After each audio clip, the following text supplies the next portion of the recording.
Guys, we're doing this APUSH review for period 3.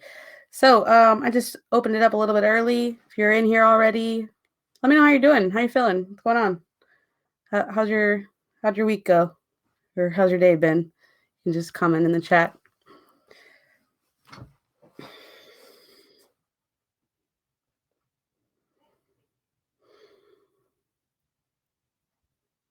Can you hear me? Can anyone hear me? If you can hear me, tell me how you're feeling. Stressed, tired, overwhelmed, anything. All right, we got a few more attendees. Looks like a lot of community members might be waiting for replays. But if you can hear me, please just comment in the chat how you're feeling so that I know that you can hear me. I'm not having any tech issues.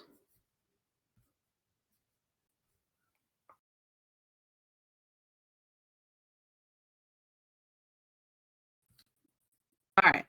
I'm just saying, how you feeling? How you doing? I just want to make sure you can hear me. This is just a general check-in question. How you feeling? Are you feeling, I don't know, excited it's the weekend, stressed out, overwhelmed, tired, energized?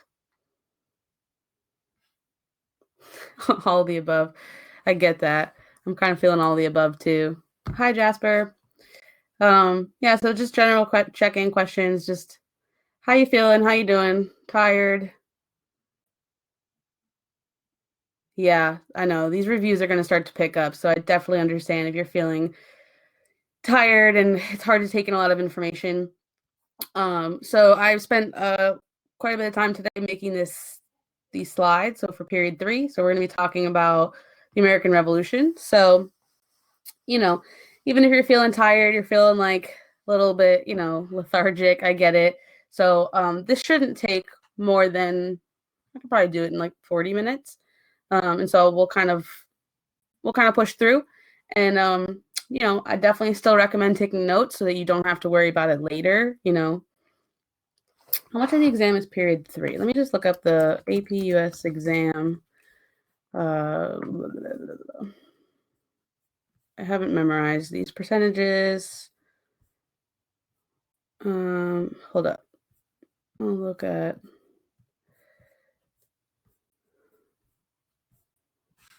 Oh, what the heck? AP US history. All right, just gotta find this out for you. I'll just look this up really quick. So we're just waiting for a few more people to join.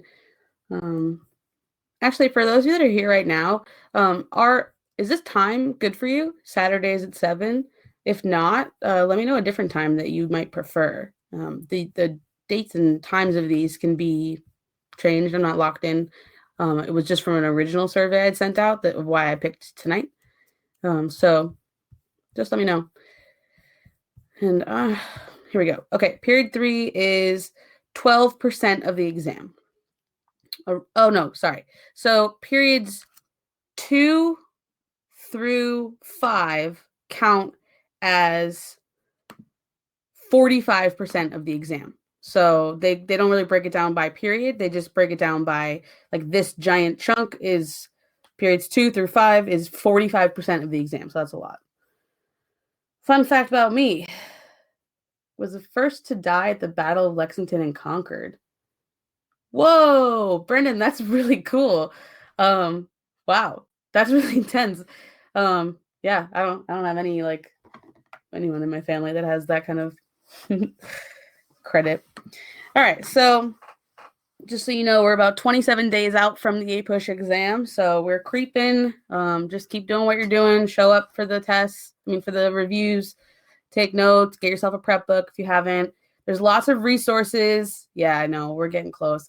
There's lots of resources inside the community, so make sure you've taken a look at that. There's like videos that I made about how, like how to study history, because it's different than studying math or science or something else. So you can check out those videos. Those might be helpful for you. So just keep that in mind. All right, let me get rid of these slides. Yep, and then tomorrow I'll be doing short answer questions for period 3. So I'm going to pull up a document. I'll have practice questions, and we'll talk through like how do you just kill it on the short answer question? Like how do you make sure you get all your points in general? And 2, let's look at specifics for period 3. Let's practice with the content I'm giving you today. So that's tomorrow at 5. All right, and then the review so far for period 1 and 2 and the multiple choice for period 1 and 2 are uploaded, so you can replay those whenever you want, as many times as you want. And then last quick announcement is just the ambassador stuff. So if you haven't already gotten your link for that, just, let me know. There's some people that came in just in the last day or 2, and so I haven't sent those links out. But, this is something that's kind of dope for you guys, so that if you have other classmates that are interested, 15% of their one-time fee goes right back to you. So you can use it to reimburse yourself for the AP exam or for this membership or go buy something fun. I don't care what you do with your money. So it's yours. All right. So what are we covering tonight? So, again, make sure you take notes. It's probably worth it for you to do that. I've done a lot of highlighting in here so that it's just really clear of what's most important. But there's 3 key concepts for period 3. We've got the American Revolution, the new American government that's created, and then some of the migrations that are happening in this time period. 3.3 is pretty short, but 1 and 2 are a little bit longer. And in general, I'm going to give you a really good sense of the major developments. There's some pieces I'm just not going to cover super in detail, just because you just don't need to know every single detail. So I'll honor your time that way. All right, so it's 7:05. I don't think we'll be here past 7:45. So, but if you have any questions, just drop them in the chat and I'll stop and answer them, or, bring in the answer when I can. All right, that's pretty quick. Yeah. So, we'll see. Well, I'm not going to just stop at 7:45 because I said that, but I think we can do it in about 40 minutes. All right. So period 3 is 1754 to 1800. So this is just, key concept 3.1 is Revolutionary War. So the first thing that you need to know is that when you're studying any war in American history, or really in world history, specifically for the AP test, it's the causes and it's the effects that really matter. The war itself, it's not that important. So I'm going to really focus on causes and effects, and, the war itself, I'll tell you what about it do you actually have to know, but there isn't nearly as much. You don't need to know all the battles or anything. So what causes the American Revolution? So first we've got the 7 Years' War, and this is based on this colonial rivalry, right? This Britain versus France type deal, and France is aligned with the American Indians, and Britain defeats them. But it's costly. It's going to cost a lot of money to be a part of this war. And I actually found this kind of cool map. This is actually coming from a Brazilian perspective. And it really showed the 7 Years' War was kind of the very first global conflict. It is kind of the first world war, where there are more than just, a lot of countries are involved, and the fighting will take place in North America, but these other countries get involved through colonization. Right. So you can see in blue are all, the countries that are aligned with, Britain, and that's going to include their territories in the Americas. But then also Portugal is aligning with them. So that means Brazil's involved. These little regions in Africa are involved. This region in South Asia is involved. And then, this is coming from a Brazilian perspective. So they're calling the green ones the not my friends. So you can see all these other countries are involved there. So, but the 7 Years' War is just really costly. That's why it matters here. And because it's so costly, let's see. Because it's so costly, the British have to raise taxes to make back that debt. And that right there is going to trigger, obviously, a whole bunch of crises. So first, you've got the Proclamation of 1763, and this is going to prohibit the colonists from moving west of the Appalachian Mountains. So this is what that looks like, right? So you can see that dividing line between the pink colors is the Proclamation line, and they are not going to allow colonists to settle past that line. And then there's all the acts, right? All the different acts that they're going to put together: the Sugar Act, the Quartering Act, the Stamp Act, the Declaratory Act, the Townshend Acts. all of these are meant to kind of, raise back the money that they spent on the war, to pay for all these different things. And then also some of it will just be to deal with the like uniting colonial resistance. But in general, like the colonists like hate this. They're not all for paying taxes. They want to, they want to be represented for that. And so they're just, all these taxes are being placed on them, and they are growing united in their resistance.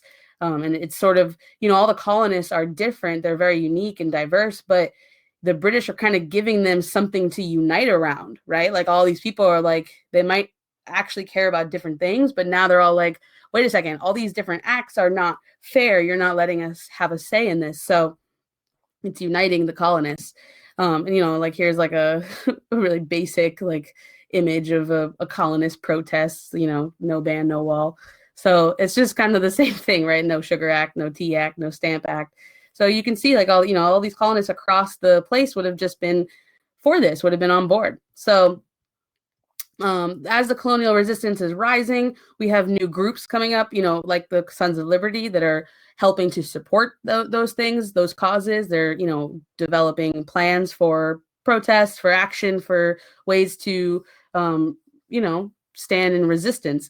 But then, of course, some of those things are looking like the Boston Massacre, the Boston Tea Party, which become these like violent affairs. So, the Boston Massacre, you've got a crowd of protesters, and eventually, they're kind of throwing things at the British soldiers, and the soldiers are going to fire at the colonists. This right here, by the way, there's a point of synthesis here. This is not the only time in American history that you see, oppressive or just the government like firing into a crowd of protesters. Like when you study the 1960s, or I'm sure other times in the 19th century, like this is this is what happens, right? Like people protest, and then someone takes it too far, right? Might throw something, might trigger something else, and then the people with guns are going to shoot at them, right? So like this isn't the only time you see that. This is the revolutionary version of it. So the important thing to know in terms of causes, and this is where you can get really tripped up. The colonists don't want independence at first. That's not their goal. They want to be represented. They want to be represented, and they want to be, like treated fairly and ultimately kind of left alone. But at first they don't mind being a colony of Britain. Their goal is not to be independent, right? And it's not until 1776 that they're like, let's go for independence. Like that's just not what they are looking for at first. So did they throw oyster shells and ice balls? Yeah, I don't know. Yeah, so so just keep that in mind. If you're ever asked a question about cause of the American Revolution, do not write that they revolted because they wanted independence, because that's just not true. They revolt because they want representation. Independence becomes a common goal as it gets further down the line, but that's not the immediate cause of the war. All right, so the two battles that you should know, I'm literally just going to name it at two.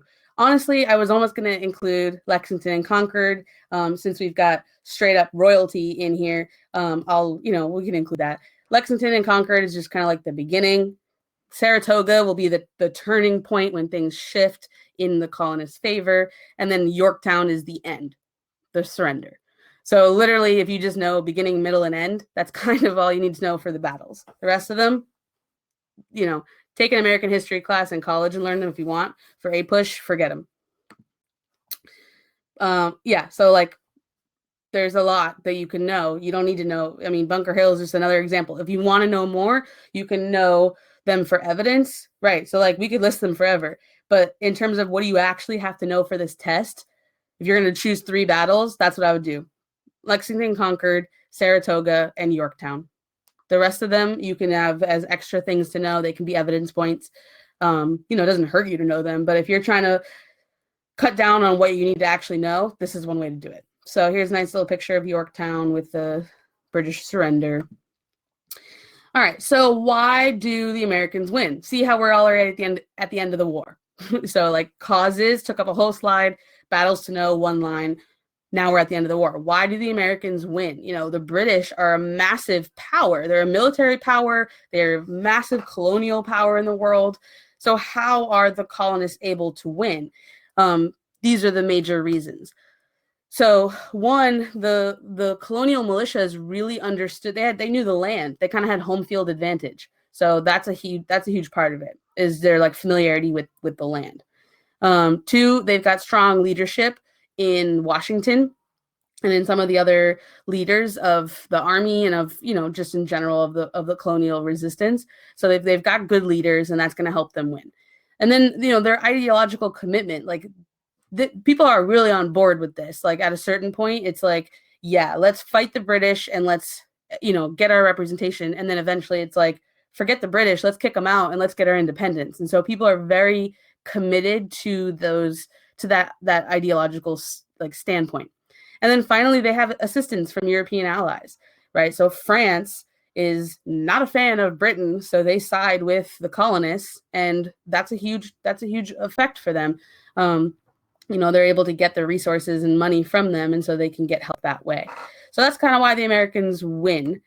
All right, so I'll just keep going. So if I'm going too fast, just let me know. Also, the British people were a bit discouraged, right? Yeah, I mean, the thing is, like in Britain, I'll go back. So in Britain, you know, they just fought a whole war. They're in debt. At a certain point, the actual people living in Britain are just going to be kind of like, honestly, let them go. You know, like, do we need to be in another war? Like, is this necessary?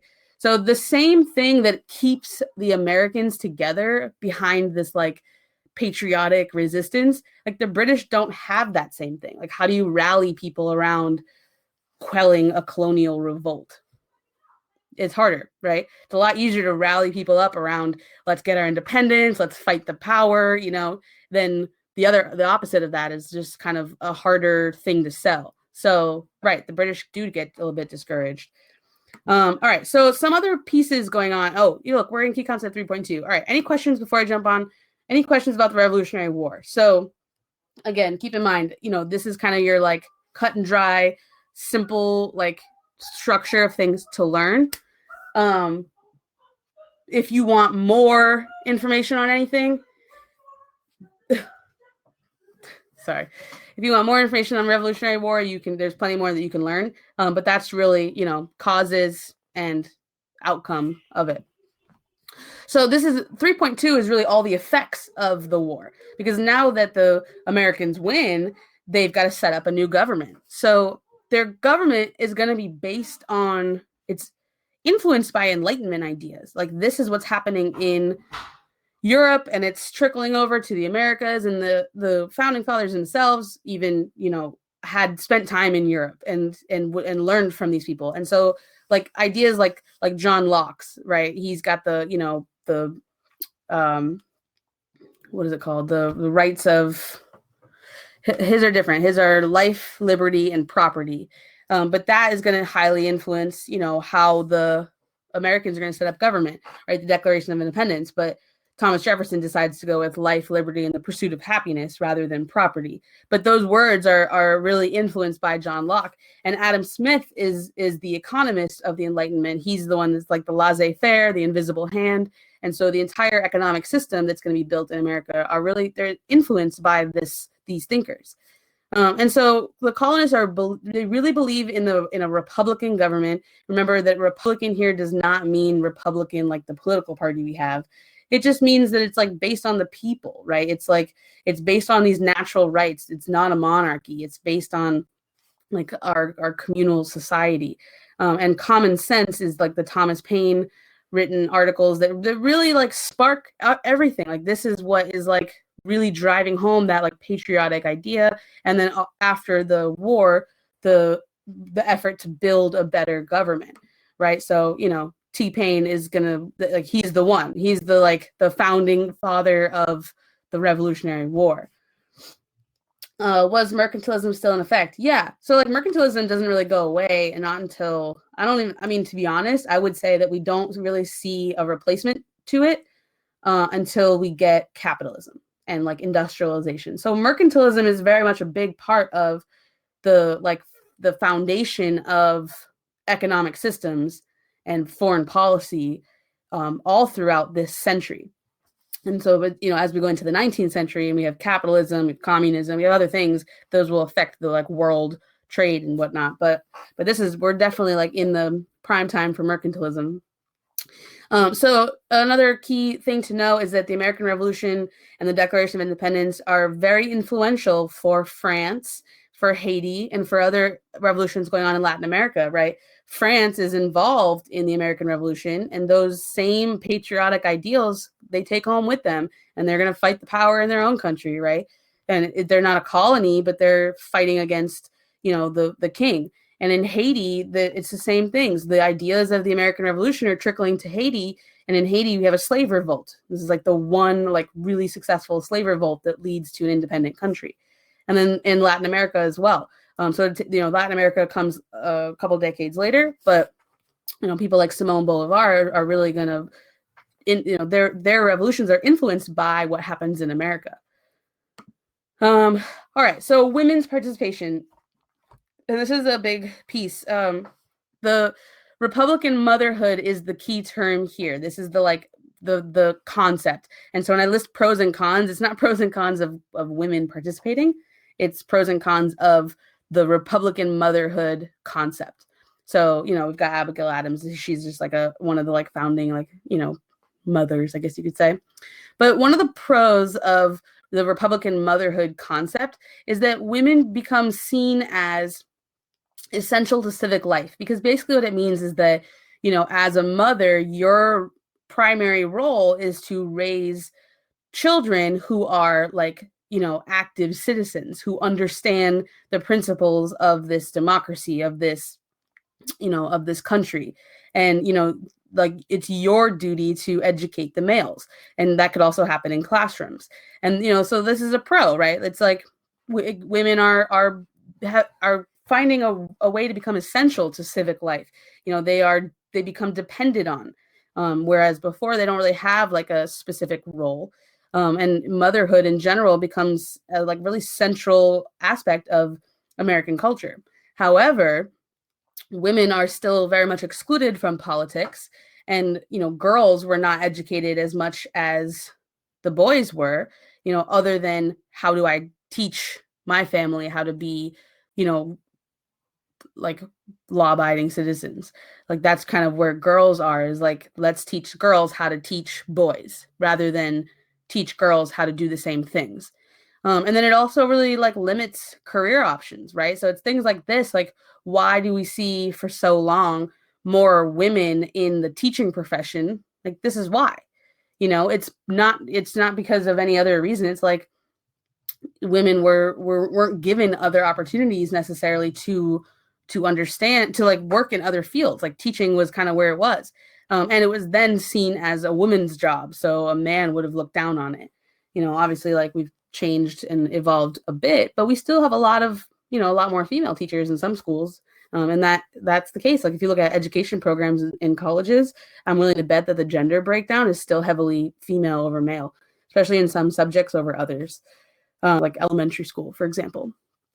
So that's a little bit about that. Look at this like image of, the Republican motherhood. Like she doesn't look too stoked there, does she? Like she's just kind of like, yep, this is what I do. I help my boys become strong, patriotic men, and that's my job. And like what else could she have done? Could it be a pro if it yeah, exactly. If it expanded the role of women as teachers. I mean, yeah. So like when you look at the list of pros, like you need teachers. And the fact that they even allowed women to be an essential part of the democracy is a pro, right? That's good. Like they're not just seeing women as like, just stay home and keep quiet. They're seeing women as like, no, like what you do at home, how you're raising the children is incredibly important for this democracy to work. And it's putting that emphasis on what women are doing. But the problem with that is that it's keeping them confined to that. And then that doesn't really go away, right? Like that kind of sets us up on this path of a continuation of patriarchy, right? it just kind of continues that way. And now, I mean, like as a, you know, like you hear people like when you ask them, like when you think about why, you know, why you might have more men in engineering and more women in teaching, like the the thought process behind that, like just as like a quick personal note, like my grandfather told me once, we actually went to the same college, me and my grandfather, but he studied engineering and I studied teaching. And he told me once that when he was in school in the 50s, that he was literally like, well, the teachers were more women because they couldn't handle the math that it took to be an engineer.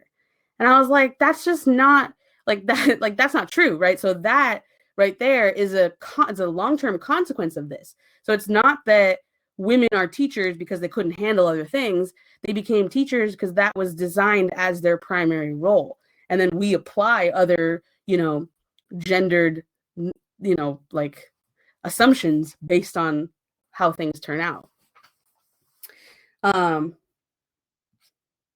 Yeah, I mean, when my grandfather said that, I was ready. We were in the car and I was ready to like go against I was just so, you know, frustrated because it's just like, no, that's not fair, right? Like, you know, that's your teacher because that's the path that you think you're supposed to take. So anyways, yeah, so I just like this. I think a really funny meme could be made about this picture.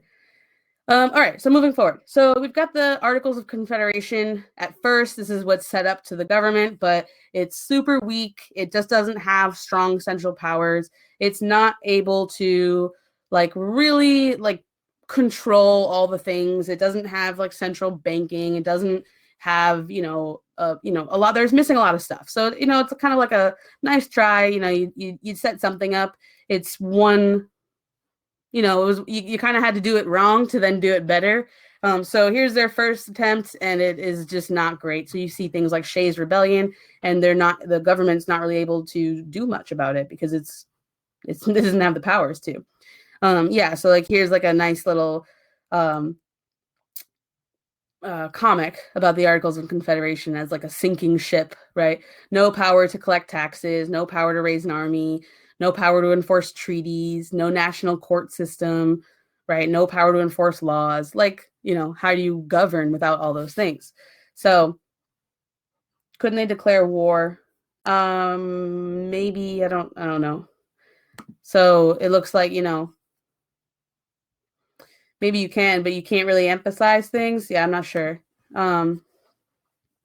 So, you know, the Constitution becomes the like second, you know, version. This is the like 2.0, where they are starting to think like, okay, like what sucked about the Articles of Confederation and how do we make it better? So it's going to have a stronger government with federalism, where it's not just like the Articles of Confederation just give like too much power to the states. It's just there isn't like that strong central government, whereas the Constitution develops that, right? So we have a strong central government that then like, you know, governs everybody else. And then we also have the separation of powers, right? These are the three branches. And that's totally influenced by Montesquieu, who's the Enlightenment thinker with design, you know, thinking about three branches that will have checks and balances on each other. So one can't become more powerful than the other. At the time, like the presidency at the time was much, much weaker than it is today. Our like modern presidency looks a lot different than how it was actually like originally set up, but we still have checks and balances. Like those have never gone away, of course. And, you know, the three branches keep each other, you know, aligned. And so then you've got the Great Compromise. So this is, you know, the battle between states' rights and federal rights. So the compromise is that you have the Senate and the House of Representatives. And so small and big states will benefit from that, right? So in the Senate, the state only gets 2 senators, no matter how big the state is. And the House of Representatives is based on population. So bigger states are going to have more representatives. So like today, I think California has the most at like 54 representatives, but they still have 2 senators. And like Rhode Island or Wyoming has one representative, and then the 2 senators. The Articles of Confederation could declare war and treaties. Okay, so good to know. So it was based off. So I didn't talk too much about the Virginia plan, the New Jersey plan, because I think those things they're like, okay, now we have to build a government. So here's New Jersey's idea. Here's Virginia's idea. You know, this is how we're going to build the Virginia government. This is how we're going to build the New Jersey government. and then those are used to like model the Articles of Confederation over that, but it just doesn't make it a stronger like central government. So it's not until the Constitution that we have that. And then every state has their own constitution as well. And so like the state plans get embedded into those state constitutions. All right.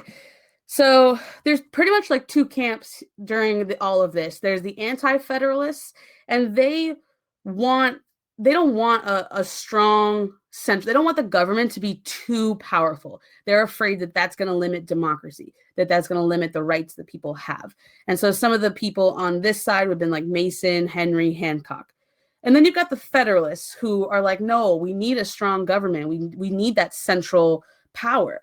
And these would be like Washington, Franklin, Hamilton, and so just based on like which of these names do we know the best, you kind of know which side like is going to win more of the like discussion, and in a lot of ways we still allow for states' rights and we still allow for some of those things that the Anti-Federalists would have wanted. But we're a federal, democracy. We have a strong government that then dictates the laws and does all those things. And so it's the Federalists that sort of win in this game here. And so just like a little breakdown. And so, the Federalists are obviously in favor of the Constitution. The Anti-Federalists are not, right? The Articles of Confederation, the Federalists are like, get rid of it, just toss it. And the Anti-Federalists are thinking more of like, let's just fix it. Like, we don't have to throw it out. Let's fix it. But the Federalists are like, no, it's trash. Throw it out. Let's start over. The Federalists would have wanted to curb the power of the states, right? Like allow the central government to have more power than the states, whereas the Anti-Federalists would want state power to be the most. So you can see here where like, yes, the Federalists sort of win, but it's not, we still do have state power. And so some of what the Anti-Federalists want gets incorporated. The Bill of Rights, the Federalists don't originally see a need. The state constitutions kind of already give that Bill of Rights, and so that's why the Bill of Rights comes later. And the Anti-Federalists are like, you can't skip that. You need it, and so they're obviously not super stoked about that. The Federalists think that a larger size of the republic would be better, and Anti-Federalists would want to stay smaller. And then who's going to support the Federalists? Mostly wealthy, but like sometimes common people. And an Anti-Federalist looks more like the small farmers, the like debtors, like those like bankers. It just depends on like who benefits from that, Okay, so getting into a little bit of Washington's presidency, there's several things that happen that are worth noting. And, I'm just going to kind of, maybe talk about a few of these, but not all of them. But basically in Washington's presidency, we're really building out a lot more. You've got like the Judiciary Act, you've got the Proclamation of Neutrality, Jay's Treaty. The French Revolution is happening during his presidency, so they've got to kind of deal with that.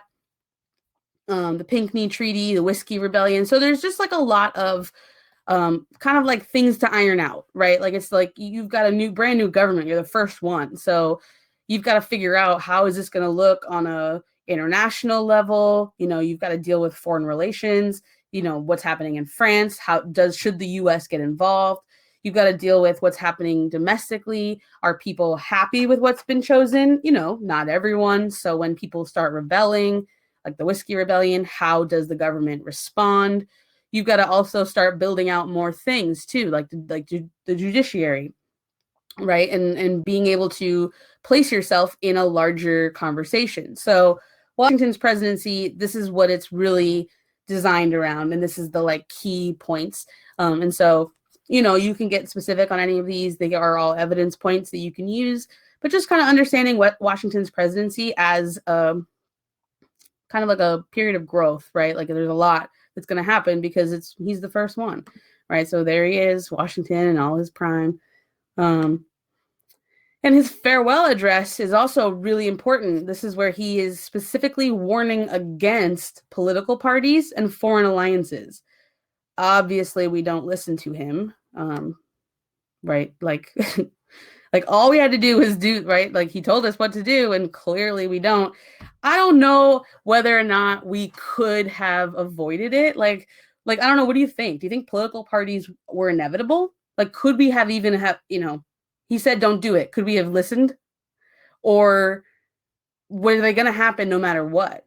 Um, yeah, so like there already were kind of political parties. There are already Federalists, Anti-Federalists, but clearly we get way crazier with this. And I mean, look at today, we're very much set in our political parties, and even when you think about foreign alliances, you've got, like, we're so involved. I mean, just think last night, like we just, just last night, here we are attacking Syria and aligning with Britain and aligning with France. And, look at how entangled we are. And then, Russia will play a part in that. And like the actual like politics around like Trump aside, like we're very much involved in foreign alliances. And like, or think about World War One, like how entangled things get, or World War Two. So clearly we don't listen to Washington. Should we have? I don't know. What does it make a difference? Does it change what we look like? Yeah, the UN. I mean, and Brennan, like the UN is going to be, yeah, after by the time we get to World War II, there really is like a need to prevent future war, because now we've got nuclear weapons. So obviously Washington isn't going to foresee that kind of weapon. And so, having foreign alliances is going to be much more important then than it is when he's around. And then, yeah, but like, the US is isolationist in part because Washington kind of laid that out, right? He sets that precedent. And then the US kind of has to get involved in World War One. Or do they have to? I don't know, things you can debate. So there really are two parties that come about after this time. You have the Federalists, who really are for strong central government, a loose interpretation of the Constitution. And they are, that's what the Federalist side is going to look like. Is just like, we need government to be strong, but we also need to be able to adapt, right? And we need to be able to adapt the Constitution to what we need it to be. It doesn't have to be like word for word. Then you've got the Democratic Republicans that are much more for states' rights. So they don't want a strong central government. They would rather like a weaker central government, and a really strict constitutional interpretation. What happened to anti-fed? Well, yeah, because they lose, right? Like the Constitution is ratified. So their entire platform was against the Constitution. So they have to kind of morph into something else. So the Democratic Republicans look more like, okay, we have the Constitution, but we have to sort of adapt and, be all for something else. So the Adams presidency has a couple of things in here. The XYZ affair, the Alien and Sedition Acts. Adams is kind of intense with his Alien and Sedition Acts. This is where you could literally just be like kicked out, or as like a journalist, or I feel like I was reading something about it. So it's like really intense with the like, straight up xenophobia. But that's kind of, Adams is kind of embroiled in a lot of different like foreign issues. And so they really have to like lay out how the US will be involved in foreign affairs. And so he is sort of dealing with some of the effects of not really laying that out, right? Like Washington says, just don't do it.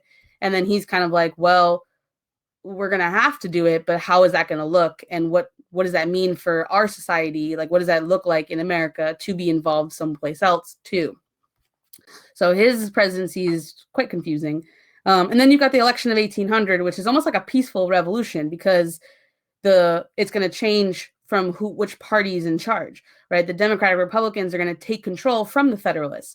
And this is really the first time that you're able to see that this system of government works, at least in terms of allowing for different people to take control, right? Like, it's not like they had to overthrow the government. Like, the same government is there, but a new group of people are now in power. And that's a big moment, like this is 1800. There's still monarchs everywhere. And to be able to do that, to be able to watch a new party come in power is something starts as something that's very unique to America, to the government. But in, all throughout American history, being able to do that, that's really difficult, to just like hand over power to another political party. and to do that so peacefully. Like we don't, kill each other over it. I mean, take that with a grain of salt, but you see what I mean. But it's something that's hard. Yeah, I'm sure King George was like, what do you mean you're giving over power? Like, it's like, why would you do that? Right? Like, that would be like confusing for him.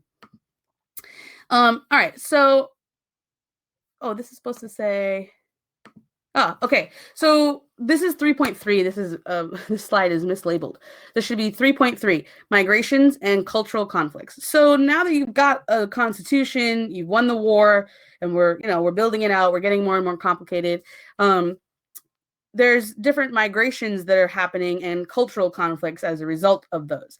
So there's plenty of, the conflicts with Native Americans obviously doesn't end. We talked about it in period 2, we talked about it in period 1, and it continues into this time period as well.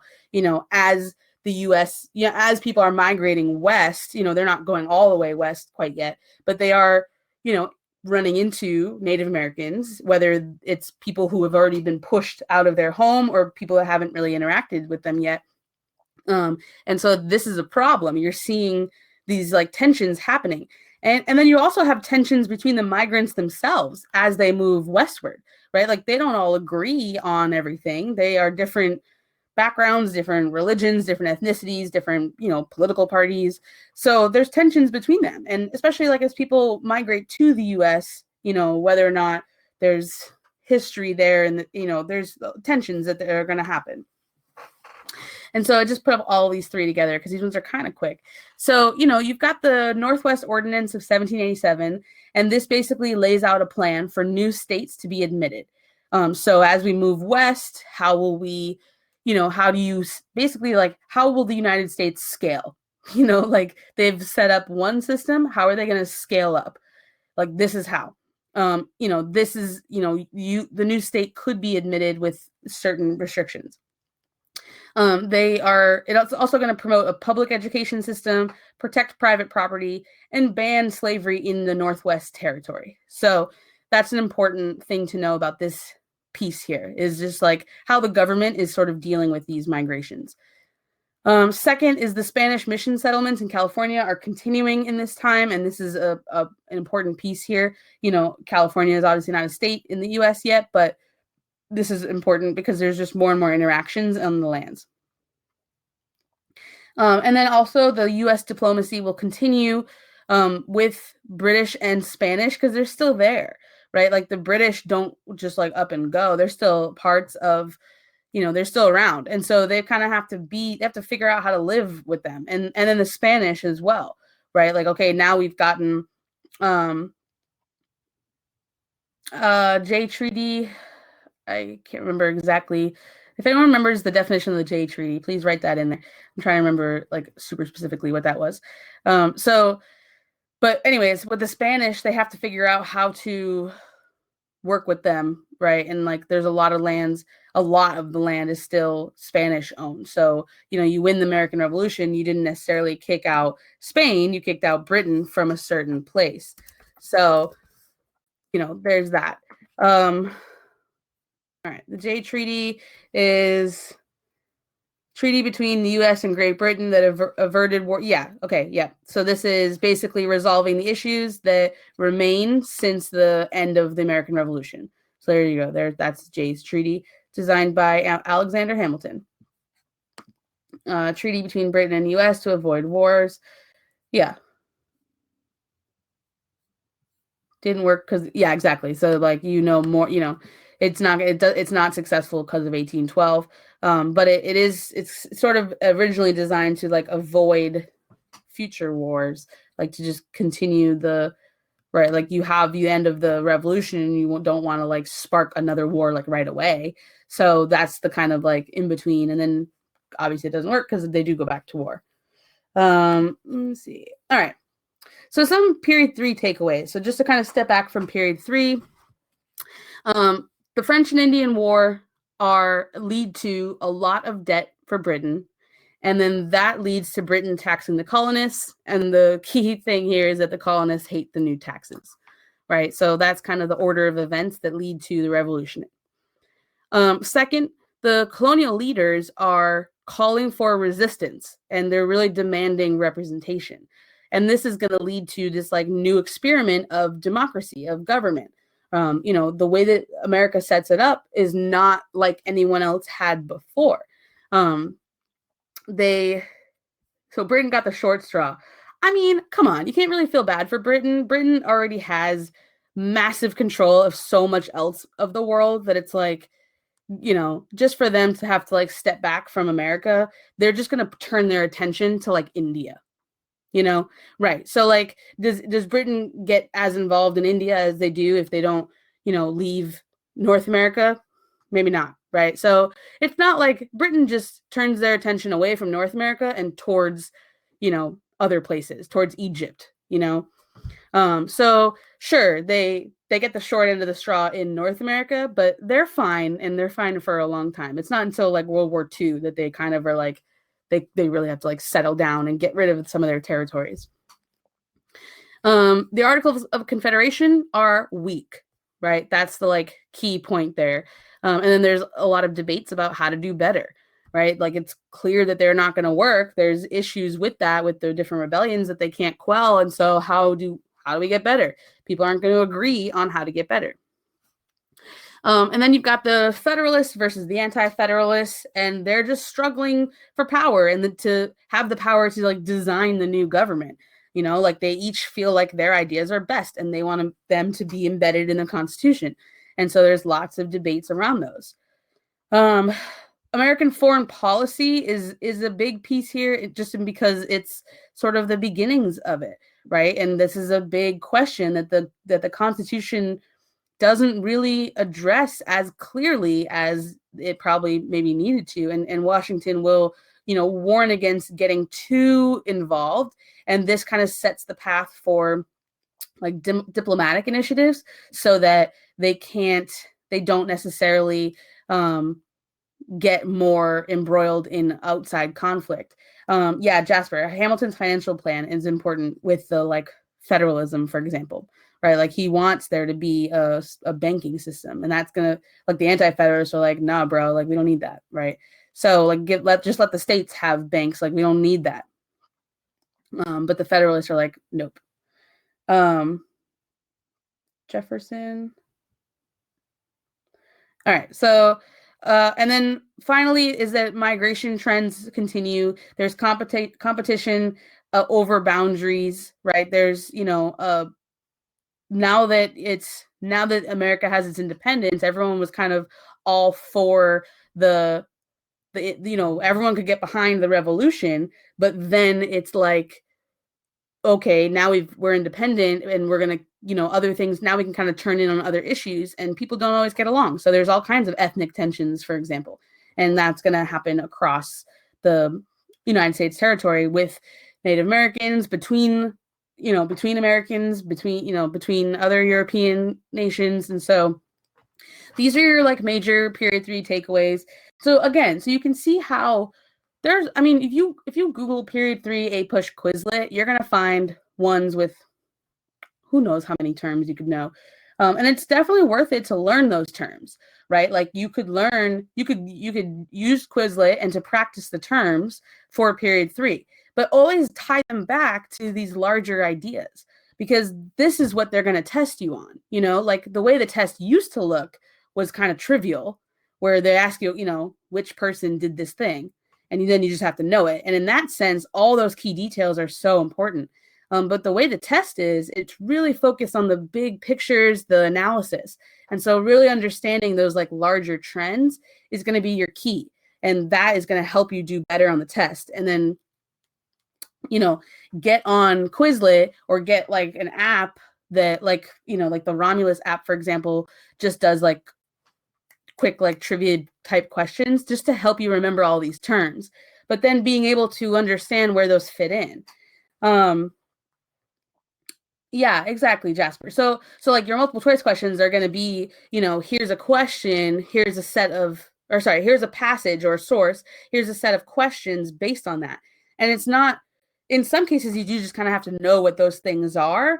But for the most part, it's like, do you know what's generally going on, right? And if you know the context, like think about it. If you understand the context of a time period, that's a point on the LEQ, that's a point on the DBQ, and that's definitely going to come into play with, there's 55 multiple choice questions. How many of those questions you just straight up have to know the context of the time period?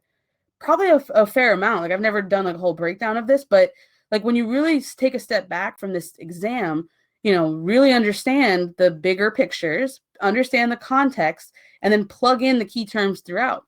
Plus, if you learn history this way, if you learn history through more of this like larger story, then the terms themselves get a lot easier to remember where they go, right? Because you're, like you guys have named some stuff here: Hamilton's financial plan, imperialism, the War of 1812. If you're just trying to learn the terms out of context, it's hard to remember exactly what the War of 1812 was or exactly what Hamilton's plan was. But when you understand some of the larger issues, those become more obvious as to like where they should be. So that's kind of my suggestion to you, is to, that's how I'm setting up these reviews, because this is what really worked for my students. And then as you go, get your Quizlet set up, just someone's already made one, grab the period 3 one and just play some games with the terms, but constantly be thinking about larger context as you go. And then tomorrow we'll do some short answer questions based on this stuff. It'll require us to remember the content, but it will also allow us to see major themes, other causes, effects, like bigger things that are happening. So with that said, look, it's 7:50. I was pretty close. Yeah, Jasper, I can, all right. So before I answer Jasper's question, I'll explain what was just asked. If you have any other questions about period 3, or about just in general questions, just drop them in. So question was, I want to know how to add complexity to my writing.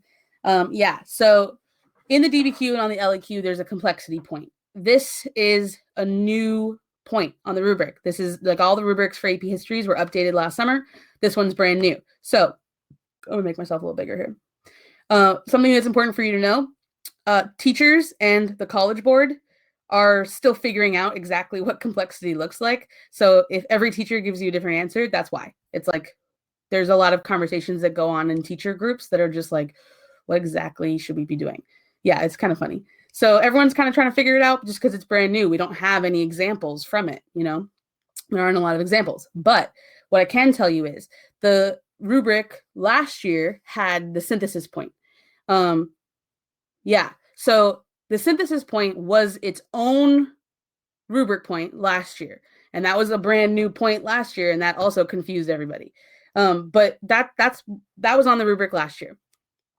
And the synthesis point has been scraped because it was kind of too hard to always require. Because especially like for AP World, for example, when you take a giant time period and the entire world, like if you ask a question about Afro-Eurasia in this huge time period, it's just really hard to do synthesis. For you guys, though, you're just studying one country. Synthesis becomes a lot easier, right? It's really hard in AP World when you are looking at a big region. But for US history, it's a lot easier because you could apply anything to it, especially if you've taken AP World. So I really like the synthesis point because I told you about how I understand history in this larger scale. And when you understand it that way, you can make connections like a lot easier. You'll be able to see, like exactly how, whoa, like this development happened. Like I was saying with the picture of the picture of the Boston Massacre. Like when I'm studying history and I'm looking at student protests in the 20th century around the world, I can see how those looked and how people responded to it. And then I can see in it how that is kind of similar to the Boston Massacre. So yes, Jasper, you can. So let me just explain synthesis really quick. So with synthesis, all you have to do is show how whatever development you're arguing is similar to a development that happened in a different time or a different place. So it could be the same time and a different place. So for example, if you're in this time period and you're looking at, the like resentment against larger government, you could synthesize that with what's happening in France, with what's happening in Haiti, right? Like there's tons of synthesis around the revolution because it's happening in other places. And or you could synthesize it with revolutions that happen, in later times in Russia in the 20th century, in I don't know, way back. You could synthesize it with anything. So all you got to do is just see the development, what's happening. Like look on this page, right? So we've got, for example, Federalists versus Anti-Federalists. There's a struggle for power in terms of who gets to design the government. Has that kind of struggle happened in any other time or in any other place, right? Like, yeah, I mean, you can see synthesis options. Colonists hating taxes. Have people ever revolted because of taxes? Yeah, right? Like you could talk about any of those things if you're combining them, yeah, and they could be in America or they could be in other places, like migrations fueling ethnic tensions, same thing. So that's kind of what the synthesis point is. Now, so sorry, not the point. That's what synthesis is. Complexity, they just have given you a list. So instead of saying you've got to do this one, you have to do this one thing, they just have given you a list. So I love synthesis because I think it's totally doable with all of them. And I think if you write your LEQ and your DBQ like this, if you literally do it like you have your intro, and in your intro, you do your context and your thesis. And then in the third paragraph, in the next paragraph, write a synthesis paragraph. That literally write. So for example, let's imagine that there was a question about causes of, I just did this earlier. So causes of the Cold War, something like that. And let's say in your thesis, you were like, okay, well, there's a difference in ideology, there's nuclear weapons, whatever. Then if you, right after that, in a synthesis paragraph, just kind of went at like, this is not the only time in history that, and then you choose one of your thesis things. Like what was one of your arguments? Put that in your synthesis. This is not the only time in history that blank happened. Then you explain that other time. And then you just say like, these people did these things for the same reasons, right? This is not the only time in history that people revolted because of new taxes. In France, the new taxes like placed on the French because of, the like lavish lifestyle of King Louis also led to a revolution, just like the Americans revolted, against the, unfair taxes. The French also did this because they weren't all given the same like equal representation in levying the taxes, so they revolted. Right? So if you're arguing, so I'm doing all this kind of like off the top of my head. So this will get a little bit more clear when we do an example LEQ, an example DBQ. But if you take one of your arguments in your thesis, and then in your synthesis paragraph, you just show this is not the only time in history that development happened, that's going to give you that complexity point. And that means your first two paragraphs, you'll have 3 points. So for the LEQ, that's half the points that you need, right? So this is what I like because, look, I love learning history. I love teaching history, but you're also trying to pass a standardized test. So at a certain point, you're just trying to game the system, like what's the formula? How do I actually get the points? This is how. Yeah, Brennan, exactly. So if your synthesis paragraph, you're just literally proving one reason in your argument why you can see history repeating itself, you get the point. That's it. So there are other ways to do it too, right? If the question just asks about causes, you could add a paragraph about effects. So there's other ways that are easier. Synthesis is not always going to be super obvious. It depends. You might open the question, you might be like, dope, I'm definitely gonna be able to do synthesis here. I see a clear example of this happening some other time. You might open up the prompt and be like, how the heck am I gonna do synthesis? Then in that case, you might not, that might not be a good option. So, all right. So that's it for period 3. All right, so tomorrow we're going to talk about short answer questions.